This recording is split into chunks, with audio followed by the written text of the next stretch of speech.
Yan.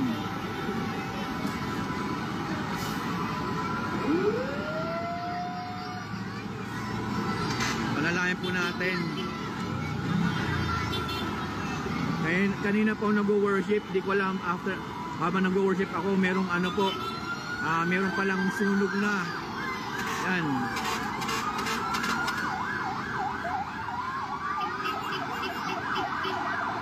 Sa Barangay 105, Hapilan po, Hapilan Tondo.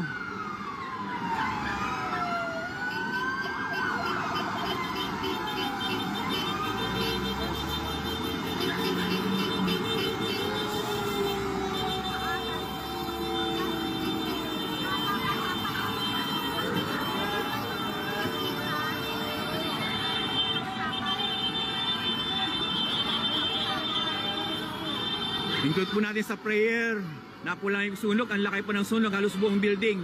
Kanina sa building, ngayon dalawang building na po, magkatabi na po.